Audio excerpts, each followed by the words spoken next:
It is the last hour. These are the words of the beloved disciple. They fall well in these last hours of a year.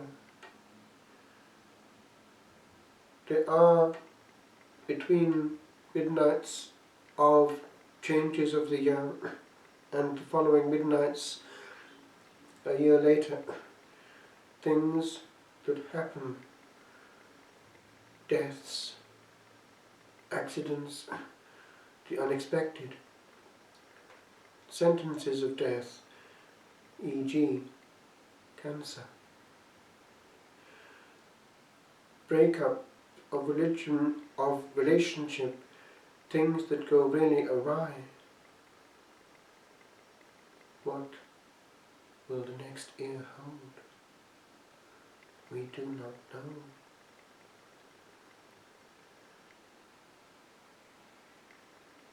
In the Gospel, we have those words which re-echo through the centuries because of their association with Holy Mass. It is the old last Gospel. It will have been heard many times.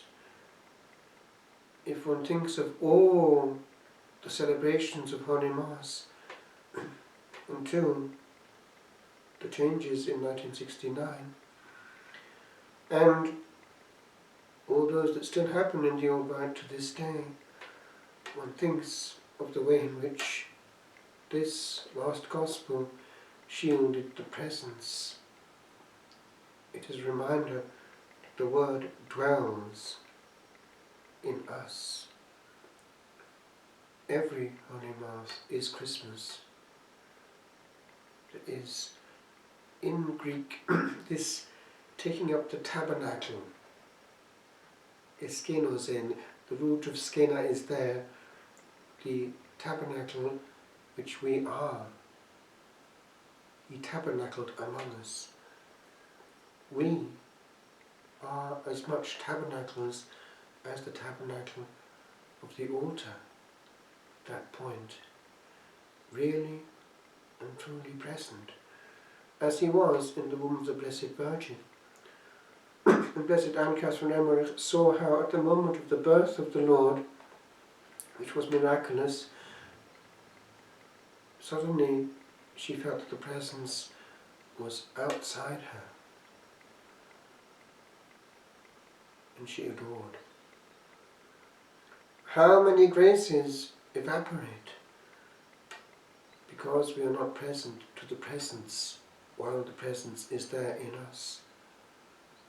Me, you have not always with you, the Lord says, reminding us that those moments when we have Him are very precious indeed, and He might have something to say to us and a grace to give to us. And the more we receive and correspond with, the more grace comes again. Grace upon grace, as this same Gospel says. And then, when in the presence, with the presence in us and around us, we have that knowledge of which the first reading speaks. Now, there is a confusion in the manuscripts. You all know, it says here in the RSV, but there are some manuscripts which have you know all. One is pantes, personal, the other is panta, an object, objects. But actually the meaning is not that different, because it boils down to this anyway, that we share in some way in the knowledge of the Word. Why? The Holy Spirit, when He finds that we are responding, becomes the interior master and allows us to become aware of things. We have some participation in the gift of knowledge if we sharpen that sixth sense, picking up things from what people are saying and not saying, knowing, for instance, by intuition if a person is in a state of grace or not. If we are receptive, we also increase in knowledge. It applies on every level. if we limit ourselves to the knowledge that we have. In prayer we pick up things if we are in receptive mode. But then, with regard to the way that we use this grace, it is important, because the more we receive, the greater responsibility we have, as the Lord Himself reminds us in other parts of the Gospel. Much will be asked of Him, and especially if we know things, full knowledge. What if we were to die in the course of these coming 12 months? Are we ready? It's wise to be always in a state of preparedness. I lost a friend in an accident a few weeks ago, but her husband said she was always in a state of preparedness. It's the insurance policy of the soul, is it not?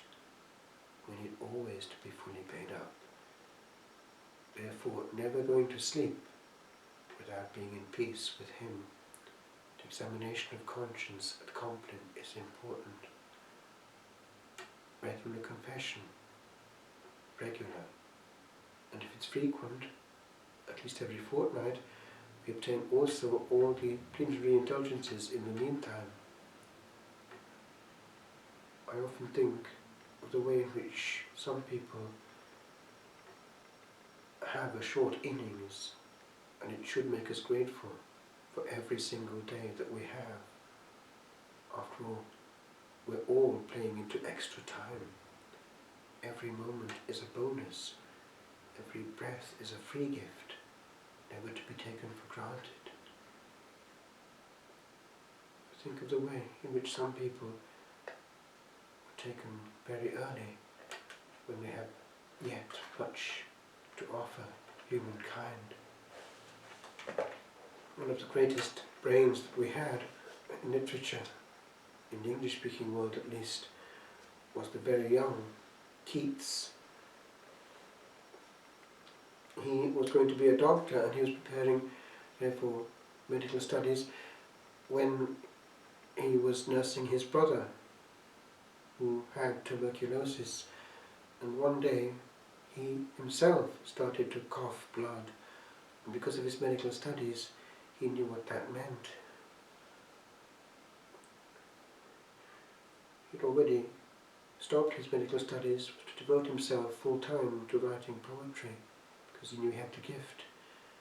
But then this blood coming out as he coughed made him sit back and realize how fragile this is. When I have fears that I may cease to be, before my pen has gleaned my teeming brain, before high-piled books in charactery hold like rich garners the full ripened grain,